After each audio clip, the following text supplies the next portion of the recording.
I'm going to give you 10 rules for profitable self-discipline. These are rules of my own making. They're very homely, some of them, but they'll be very helpful. And number one is keep cool when other people get hot. I know you can agree with that one, but I'm not so sure that you'll always live up to it. We're inclined, all of us, to get hot when the other fellow gets hot. Say angry things when the other fellow starts saying angry things. I was in the home of the president of a big electric power company one evening when there came a storm, and he called up one of his head men to go out to take care of an emergency that happened as a result of that storm. It was on Sunday evening. The man was gone about 2 hours, and when he came back, he came up on the front porch of the home of this man and called him out on the porch, and I never heard a man get such a tongue lashing in all my life as this president of the electric power company gets.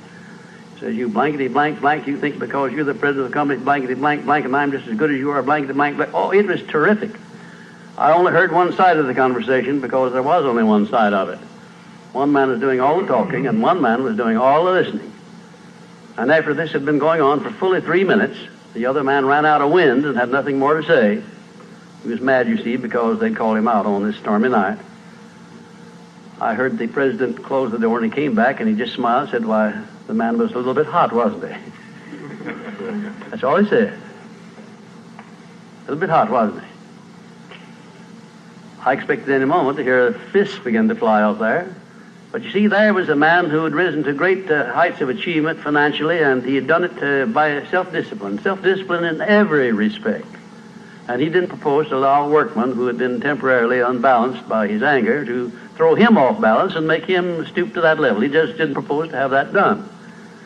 And you'll notice when you get into an argument with anyone, and you're apt to if you don't watch yourself, that if you'll just remain silent while the other fellow's blowing off his top, he finally gets to the point where he's got no more top to blow off. Then if you want to get in a few words of your own, that's a mighty good place to do it. It's a mighty fine thing if the words that you get in are not the kind of the words you've been hearing. In other words, if you say something back kind in return, it's far better for the other fellow and far better for you. It shows you to be the bigger of the two persons. Now, anybody can get mad and blow his top because of what somebody does or says, and that's happening all the time. But the truly big man, the man who is in charge of himself, he doesn't allow anybody to draw him down to that level of a street brawl or of an argument in harsh words unless he wants to do it. And if he's truly a big man, he doesn't want to do it. Number two, remember there are 3 sides to all arguments. We ordinarily think there are 2 sides to all arguments, but they're not. They're 3. There's your side, there's the other fellow's side, and then there's the right side, which is usually about in the middle of the 2 viewpoints. Remember that when you get into an argument with the other fellow. Don't assume that he's always at fault. Maybe you're partly at fault too. Maybe neither one is totally at fault. The chances are, in all of the arguments I've ever heard, both parties were partly to blame in one way or another. I have never yet heard an argument where one party entirely was to blame, although I suspect there are such arguments at times. Number 3, never give directives to a subordinate when you're angry. If the matter is urgent, then cool off quickly. Number 4, treat all people as nearly as possible as if they were rich relatives from whom you expected to be remembered in their will. Now that's a good one. That's a honey. That is a honey. If you just do that, treat all people as if they were rich relatives from whom you expected to inherit something at their death. And you can do that. You know, if you had a rich relative that had $1 million he was going to leave to you, or you suspected he was going to, it wouldn't make very much difference what he said or did. He would never throw you off balance. You'd never talk back to him, would you? Of course you wouldn't. You'd be quite silly if you did. Keeping quiet for $1 million seems to me to be a very easy price to pay. Number 5, look for the seed of an equivalent benefit in every unpleasant circumstance with which you meet, no matter what the unpleasant circumstance is. Make it a point to discipline yourself so that you look for that seed of an equivalent benefit, and you start looking in connection with the circumstance. Don't wait a week or two till you've all worked yourself up about it. Start right in where you stand. It'll lessen the blow. It'll lessen the hurt of the wound, whatever it happens to be, if you start looking for that seed of an equivalent benefit. And number 6, learn the almost forgotten art of asking questions and then listening to the answers instead of getting the other fellow told off. It gives you an awful lot of satisfaction when you're angry to get the other fellow told, doesn't it? And the temptation is very great to do that. I know, because I've been there many times. Don't do it. Be bigger than that. Listen to what the other fellow has to say, and then when somebody makes a statement that you're not sure about, learn to ask this one question. It's one of the most important questions in life. It'll serve more purposes than any other short question that I can think of. When somebody makes a statement that you're not sure about, or that you doubt, or that you question, ask a 4-word question. How do you know? And then wait for an answer and see him squirm. Oftentimes there is no answer. People make wild statements that they can't back up. And instead of getting into an argument and making an incident out of the matter and getting yourself worked up into an argument, let the other fellow stew in his own fat by putting him over the barrel. But that question, how do you know?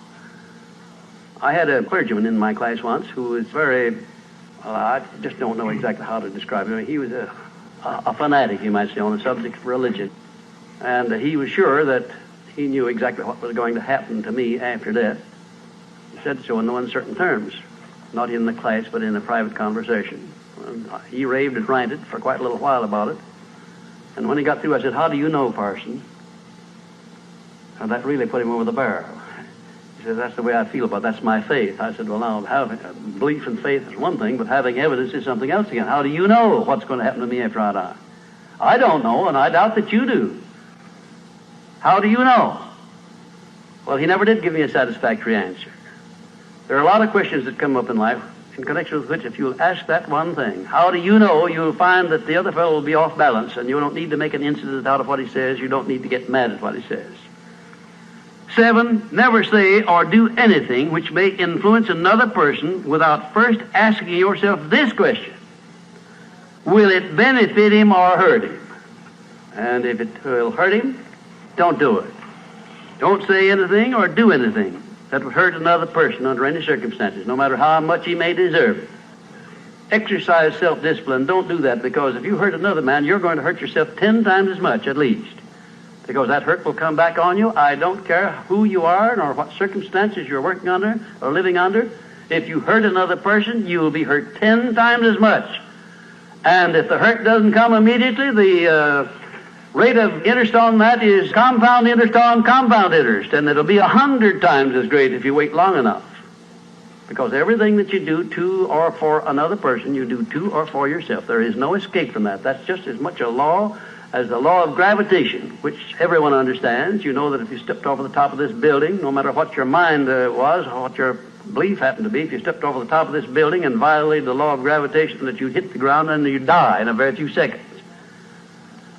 And this law, which brings you back that which you send out, is just as inevitable, just as inexorable as the law of gravitation or any other of nature's laws.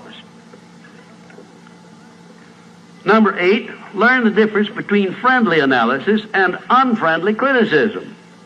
Then decide which you wish to live by in your relations with others. Now, friendly analysis is one thing and is welcomed by most sensible people. I don't object to friendly analysis of anything that I do, even though it's very unfavorable. If it's friendly analysis, I like it, because I can improve by it. But if it's unfriendly criticism, very obviously unfriendly criticism, and not analysis, well, then I resent it. I wouldn't be human if I didn't. How can I tell whether it's friendly analysis or unfriendly criticism? How would you go about telling? There are a lot of ways you can tell. You can tell by your relationship to the person who's making it, whether it's friendly or unfriendly to begin with. If it's an enemy, obviously I discount it right off the bat, because you almost know it's going to be unfriendly criticism. I can tell also by the tone of voice in which he does it, by the manner in which he does it. Because a man who engages in unfriendly criticism generally uses a few epithets along with it that clearly indicates that he's biased. If you have self-discipline, you're not going to be influenced by that kind of a person. And number 9, remember that a good leader in any calling is one who can take orders as cheerfully as he gives them. And number 10, last but not least, remember that tolerance in human relations is just as important as tolerance in the operation of mechanics.